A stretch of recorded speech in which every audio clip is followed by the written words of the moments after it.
Hello students, welcome back to my YouTube channel. आज के lecture में हम बाकी बचे हुए एग्जांपल्स को कर लेंगे। चैप्टर 1 के एग्जांपल नंबर 4 पे चलते हैं।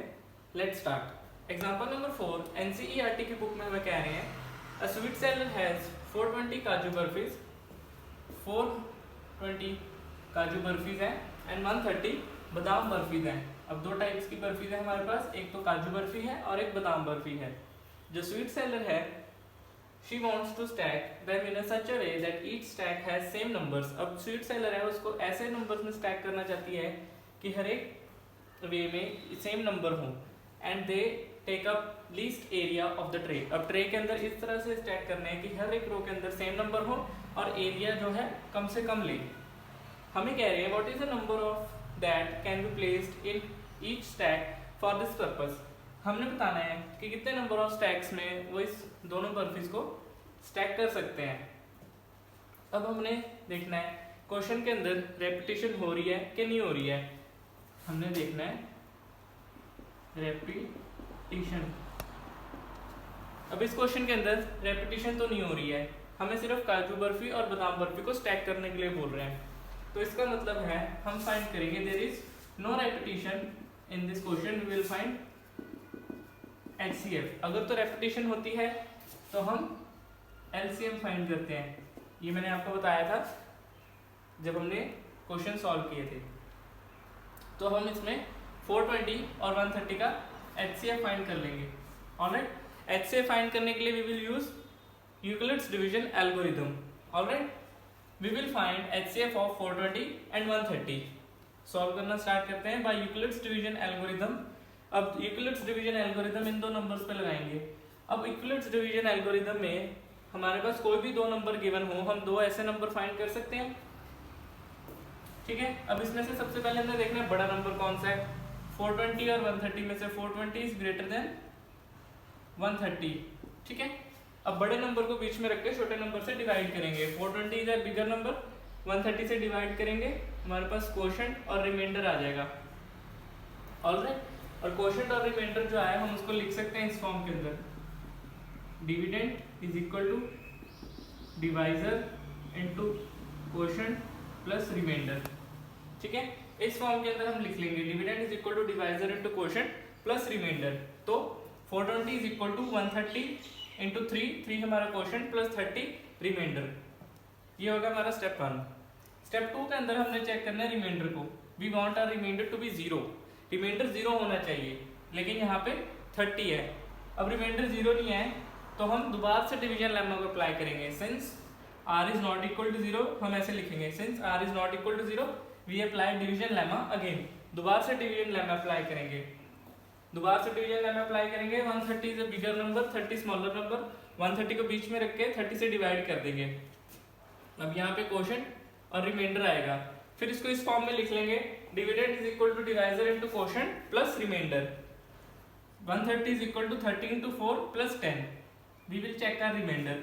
रिमाइंडर अब भी 0 नहीं आ रहा है तो we will apply division lemma once again. हम लिखेंगे since r is not equal to 0, r is remainder, we apply division lemma again.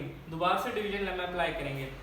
अब 30 और 10 के ऊपर अप्लाई करेंगे। 30 बड़ा नंबर है, उसको बीच में रख के 10 से डिवाइड करेंगे, क्वोशंट और रिमाइंडर आ जाएगा। अब हमारा रिमाइंडर 0 आ गया है। पहले हम इसको इस फॉर्म में लिख लेंगे dividend is equal to divisor into quotient plus remainder. हमें चेक करना था रिमाइंडर। अब रिमाइंडर आ चुका है 0। जब रिमाइंडर 0 आ जाता है हम डिवीजन प्रोसेस को स्टॉप करते हैं और जो डिवाइजर की प्लेस पे नंबर होता है, जो नंबर डिवाइजर की प्लेस पे होता है वही हमारा HCF होता है। तो डिवाइजर की प्लेस पे हमारे पास 10 है, तो therefore HCF of 420 and 130 is 10। HCF आ गया हमारे पास। लेकिन हमें क्वेश्चन में कह रहे थे कि what is the number of that can be placed in the stack for this purpose. अब हमने बताना था कि कितने नंबर ऑफ स्टैक्स होने चाहिए। हम लास्ट में लिखेंगे sweet seller can make stacks of 10 for both kinds of barfis. दोनों काइंड्स ऑफ बर्फीज के लिए 10 स्टैक्स बना ले। ठीक है, लग गया पता। ऐसे क्वेश्चंस के अंदर हमने चेक करना होता है कि रेपिटेशन चेक करनी होती है कि रेपिटेशन हो रही है या नहीं हो रही है। अगर तो रेपिटेशन हो रही है फिर तो हम LCM फाइंड करेंगे, अगर रेपिटेशन नहीं हो रही है तो हम HCF फाइंड करेंगे by Euclid's division algorithm. Alright, next example पे चलते हैं। नेक्स्ट एग्जाम्पल हमारे पास है एग्जाम्पल नंबर 5। एग्जाम्पल नंबर 5 में कह रहे हैं कंसिडर द नंबर 4n, हमारे पास नंबर है 4n where n is natural number, जहाँ पे n जो है हमारे पास कोई भी नेचुरल नंबर है। Check whether there is any value for n for which 4n end with 0। हमें कह रहे हैं क्वेश्चन में कि कोई नंबर गिवन है, आपको 4 एक नंबर गिवन है where n is any natural number. अब हमें कह रहे हैं कि चेक करके बताओ कि there is any value for n for which, हमें बताना है कि ये जो 4n है ये एंड कर सकता है डिजिट 0 के साथ, मतलब इस नंबर को सॉल्व करके n की कोई भी वैल्यू पुट हो तो क्या जो डिजिट आएगा उसके लास्ट में 0 होगा। सॉल्व करते हैं। अब हमें ये देखना है नंबर गिवन है 4n, 4n, ये जो होता है बेस होता है, ये this is called base and ये होता है एक्सपोनेंट और पार बोलते हैं हम इसको। ऑलराइट, अब ये एंड करेगा 0 से या नहीं करेगा ये हमारा डिपेंड करता है बेस के ऊपर, डिपेंड्स अपॉन बेस, ये पार के ऊपर डिपेंड नहीं करता। तो n की तो कोई भी मर्जी वैल्यू हो जाए। ऑलराइट, हमें सिर्फ बेस पर चेक करना है। बेस हमारे पास गिवन है 4। ऑलराइट, 4 की हम करेंगे प्राइम फैक्टराइजेशन, 4 की प्राइम फैक्टराइजेशन होगी 2 इंटू 2। ऑलराइट, हम लिख लेंगे 4n is equal to 2 into 2 whole raised to the power n। n की कोई भी वैल्यू हो, it doesn't depend upon n। ये डिजिट 0 से एंड करेगा या नहीं करेगा ये n के ऊपर डिपेंड करता ही नहीं है, तो ये डिपेंड करता है सिर्फ बेस के ऊपर। हम बेस को चेक कर लेंगे। अब बेस के अंदर हमारे पास 2 इंटू 2 आ रहा है, अगर तो ये डिजिट जो आएगा सॉल्व करके वो 0 से एंड तो करेगा, या तो इसकी प्राइम फैक्टराइजेशन के अंदर एक 2 और एक 5, एक 2 और एक 5 तो होना ही चाहिए। प्राइम फैक्टराइजेशन के अंदर एक 2 और एक 5 तो चाहिए ही चाहिए, कम से कम एक 2 और कम से कम एक 5। लेकिन हमारे पास 4n के अंदर 2 तो है लेकिन 5 नहीं है, 2 तो है लेकिन 5 नहीं है हमारे पास, तो ये नंबर 0 से एंड नहीं करेगा। हम लिखेंगे since the number 4n does not have 5 in its as its prime factors. 4n के हमने प्राइम फैक्टराइजेशन की 2 इंटू 2 आ रहा है लेकिन 5 तो है नहीं। हम लिखेंगे since the number 4n does not have 5 as its prime factors. 5 है नहीं इसके प्राइम फैक्टर्स में, hence it can never end with the digit 0 for any value for n। ये कोई भी डिजिट 0 से नहीं एंड करेगा, कोई भी वैल्यू हो n की। क्लियर है? ये तभी एंड करेगा या तो हमारे पास प्राइम फैक्टराइजेशन में कम से कम एक 2 और कम से कम एक 5 तो होना ही चाहिए। ये कॉन्सेप्ट आपको याद रखना है, कम से कम एक 2 और कम से कम एक 5 होना ही चाहिए, तभी ये नंबर 0 से एंड करेगा। ऑलराइट, नेक्स्ट एग्जांपल पे चलते हैं। नेक्स्ट एग्जांपल हमारे पास है एग्जांपल नंबर 6। एग्जांपल नंबर 6 में कह रहे हैं find LCM and HCF of 6 and 20 by prime factorisation method. अब नंबर हमारे पास है 6 एंड 20, इनका एलसीएम और एचसीएफ फाइंड करना है through prime factorisation method. Step 1 start करते हैं। स्टेप 1 के अंदर प्राइम फैक्टर्स कर लेंगे। पहले 6 के करेंगे, 6 के प्राइम फैक्टर्स करेंगे। 6 2 से डिवाइड होगा 3, 3 इज 1, तो 6 के प्राइम फैक्टर्स हो गए 2 इंटू 3।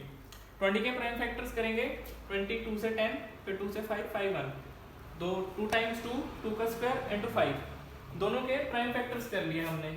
ऑलराइट, क्योंकि हमें कह रहे हैं प्राइम फैक्टर्स के आपने फाइंड करना है एलसीएम और एचसीएफ। अब एलसीएम फाइंड करते हैं। एलसीएम होता है lowest common multiple the least common multiple. ये होता तो लोएस्ट है लेकिन हमने लेना है इसमें हाईएस्ट होता है, ये अपने याद रखना है। होता तो ये लोएस्ट है लेकिन लेना हमने इसमें हाईएस्ट है और सारे के सारे टर्म्स लेने हैं, सारे के सारे फैक्टर्स लेने हैं। अब एलसीएम फाइंड करेंगे इसमें से। एलसीएम होता है लीस्ट कॉमन मल्टीपल लेकिन लेना हमने हाईएस्ट है। अब इसमें 2 रेज़ टू द पावर 1 और 2 raise to the power 2, highest है 2 रेज़ टू द पावर 2, तो हम 2 रेज़ टू द पावर 2 ले लेंगे। अब 3 रेज़ टू द पावर 1 है, नीचे 3 तो नहीं है, इसका मतलब यहाँ पे 3 रेज़ टू द पावर 0 है। 3 रेज़ टू द पावर 1 और 3 रेज़ टू द पावर 0 में से 3 लेंगे, 3 रेज़ टू द पावर 1। अब ऊपर तो 5 है नहीं तो इसका मतलब है ऊपर 5 रेज़ टू द पावर 0 है, नीचे 5 रेज़ टू द पावर 1। अब हमने लेना है हाईएस्ट, हाईएस्ट 0 और 1 में से 1, 5 रेज़ टू द पावर 1 और 3 रेज़ टू द पावर 1, ये ले लिया हमने। 2 raise to the power 2, 2 raise to 2 4 होता है इंटू 3 इंटू 5। एलसीएम हमारे पास इन तीनों को मल्टीप्लाई करके 60 आ गया। ठीक है, एलसीएम होता तो लोएस्ट कॉमन मल्टीपल है लेकिन लेते हम हाईएस्ट है। एलसीएम फाइंड करना आ गया प्राइम फैक्टराइजेशन से। अब हमारा स्टेप है सेकंड HCF फाइंड करना। हम HCF होता है हाईएस्ट कॉमन फैक्टर, लेकिन लेते हैं हम लोएस्ट कॉमन होता है।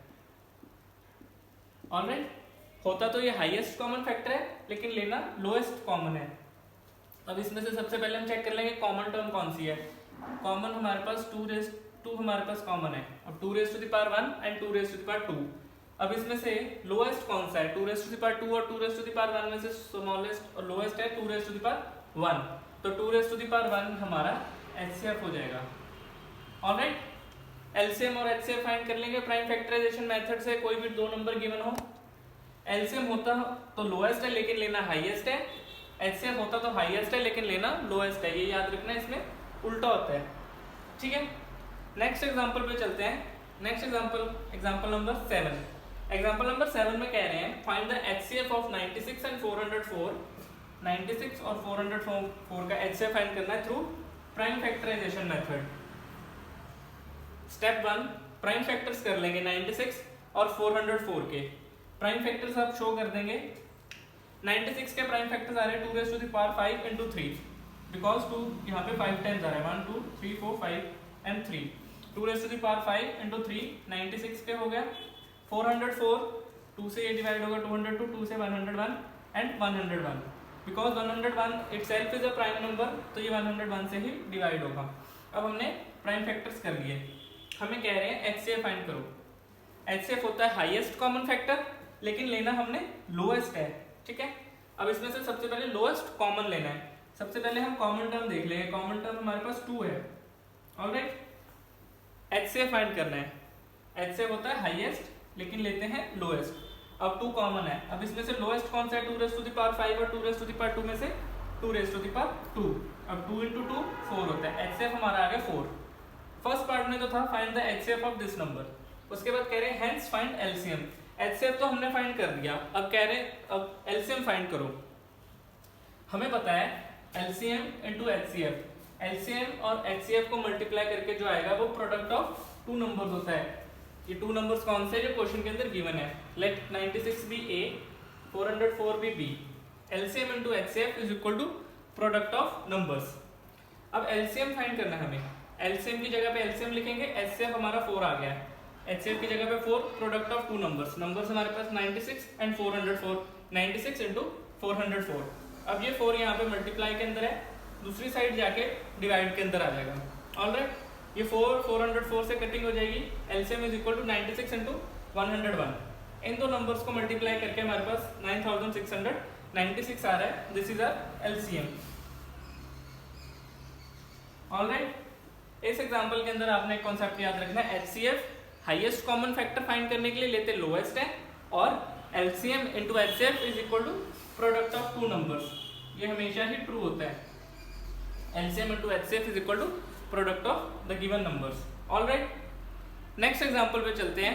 एग्जांपल नंबर 8 हमारे पास गिवन है find HCF and LCM of 6, 72 and 120। 3 numbers हैं, इसके हमने HCF एंड LCM फाइंड करना है using prime factorisation method. Prime factorisation method use करेंगे, सॉल्व करते हैं। स्टेप 1 के अंदर हम इसके प्राइम फैक्टर्स कर लेंगे। 6 के 2 into 3 3 1। ठीक है, 6 के कर लेंगे, 72 के कर लेंगे और 120 के कर लेंगे।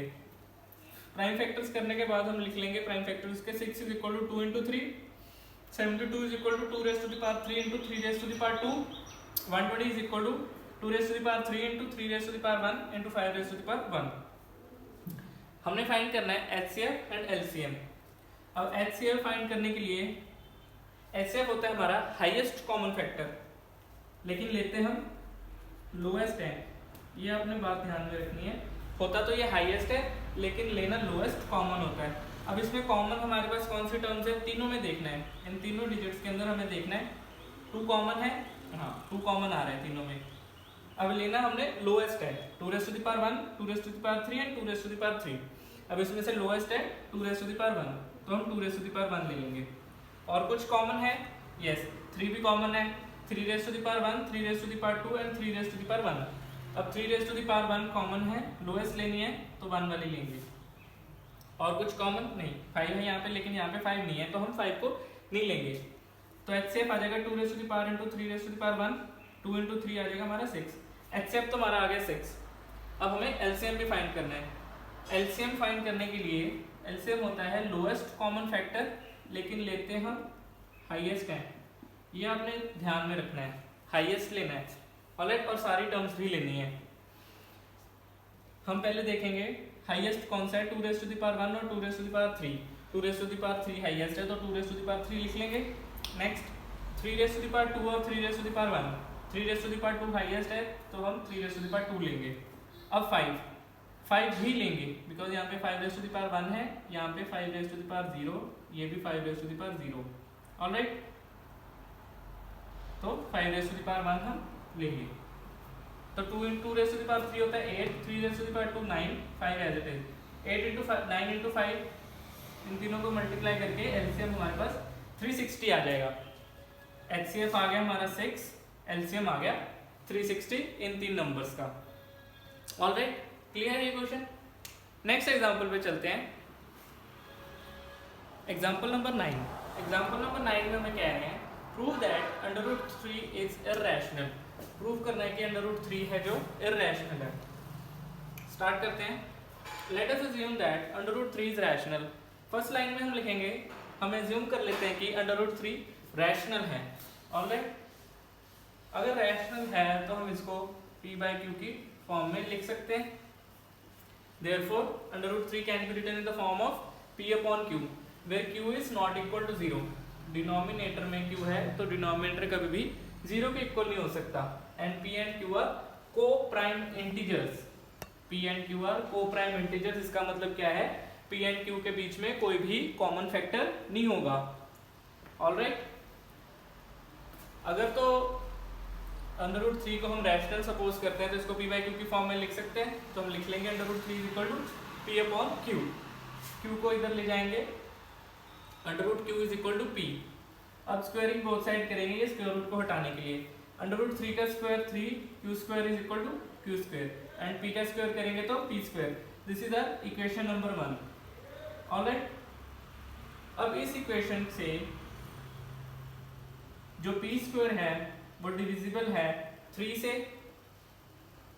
From equation 1 we can say that 3q² = p²। p² divide होगा 3 से, p² इज डिविजिबल बाय 3। अगर p² डिविजिबल बाय 3 है तो p भी डिविजिबल बाय 3 होगा। ऑलराइट, अगर p² डिवाइड हो रहा है 3 से तो p भी डिवाइड हो जाएगा 3 से। अगर p डिवाइड हो रहा है 3 से, हम ये लिख देंगे p अगर 3 से डिवाइड हो रहा है कुछ ना कुछ क्वोशंट तो आएगा, और अगर ये कंप्लीटली डिवाइड हो रहा है तो रिमाइंडर 0 आएगा। ठीक है, तो p को हम लिख लेंगे p = 3c + 0 + 0 लिखो चाहे ना लिखो, p = 3c आ गया हमारे पास। This is equation number 3। ये यहाँ से आया, p इज डिविजिबल बाय 3। अगर p से डिविजिबल है तो p = 3c + 0 आ जाएगा। 0 इसलिए क्योंकि ये कंप्लीटली डिवाइड हो जाता है। तो p = 3c। अब p की वैल्यू हमारे पास 3c आ गया इक्वेशन नंबर 3। अब ये थर्ड इक्वेशन की जो p की वैल्यू आई है ये हम इक्वेशन नंबर 1 में पुट कर देंगे। Putting the value of p in equation number 1, equation number 1 हमारे पास है 3q² = p²। p की वैल्यू है 3c, p की वैल्यू हम यहाँ पे पुट कर देंगे। 3q² = p² है तो p की जगह पे पुट करेंगे 3c, अब स्क्वायर भी ऊपर तो होल स्क्वायर। 3q² = 3 का स्क्वायर 9, c का स्क्वायर c², तो q² = 3c² आ जाएगा हमारे पास। ये आएगी क्वेश्चन नंबर 4। अब q² is divisible by 3। Equation से हम देख के बता रहे हैं q² इज डिविजिबल बाय 3, तो q is also divisible by 3। q भी 3 से डिवाइड हो जाएगा। This is equation number 5। अब यहाँ पे p भी डिवाइड हो रहा है 3 से और q भी डिवाइड हो रहा है 3 से। p एंड q तो हमारे ये नंबर्स थे ना, जिनको हम लिख सकते हैं। हमने क्वेश्चन में बताया है अगर ये रैशनल है तो p and q co-prime integers होंगे जिसके बीच में कोई भी कॉमन फैक्टर नहीं होगा। लेकिन जब हमने सॉल्व किया है तो p is divisible by 3 and q is also divisible by 3। Common factor आ रहे हैं इनके बीच में 3, तो ये तो हमने एक्सपोज किया था कि ये तो को-प्राइम इंटीजर्स हैं। From equation 2 and 3 p and q has 3 as common factor, therefore p and q are not co-prime integers। अगर तो 3 कॉमन आ रहा है तो ये तो को-प्राइम इंटीजर्स हो ही नहीं सकते क्योंकि इनमें तो कॉमन फैक्टर है। लेकिन हमने तो सपोज किया है पी एंड क्यू आर को प्राइम इंटीजर्स, लेकिन यहाँ पे हो रहा है कि नॉट को प्राइम इंटीजर्स, ये तो कॉन्ट्रोडिक्शन अराइज हो गई। This contradiction has arisen because, अब ये कॉन्ट्रोडिक्शन क्यों अराइज हुई है? Because of our incorrect assumption, जो हमने एज्यूम किया है वही गलत है। जो हमने एज्यूम क्या किया, √3 इज रैशनल, तो हमारी अजम्पशन ही गलत है, देयरफॉर √3 इज इररैशनल। ऑलराइट, कैसे प्रूफ करेंगे √3 इज इररैशनल? √3 आ जाए, √2 आ जाए, सेम प्रोसेस है सॉल्व करने का। ऑलराइट, सबसे पहले let us assume that √3 is rational. अगर तो ये रैशनल है तो हम इसको p अपॉन q की फॉर्म में लिख सकते हैं। q कभी भी जीरो नहीं हो सकता क्योंकि ये डिनोमिनेटर में जीरो नहीं आएगा, और p एंड q आर को प्राइम इंटीजर्स। इसको सॉल्व करेंगे, हमारे पास आ रहा है p is divisible by 3। Second को सॉल्व करेंगे, q इज डिविजिबल बाय 3। 3 तो हमारे पास ऐसा कॉमन फैक्टर शो हो गया, तो हमारी जो assumption है वो गलत होगी। p एंड q हमने एज्यूम किया है कि को प्राइम इंटीजर है, लेकिन यहाँ पे नॉट को प्राइम आ रहे हैं क्योंकि 3 एज अ कॉमन फैक्टर आ गया है। तो दिस इज कॉन्ट्रडिक्शन, ये कॉन्ट्रडिक्शन अराइज हो रही है हमारी assumption गलत की वजह से, देयरफॉर √3 इज इररैशनल। ऑलराइट,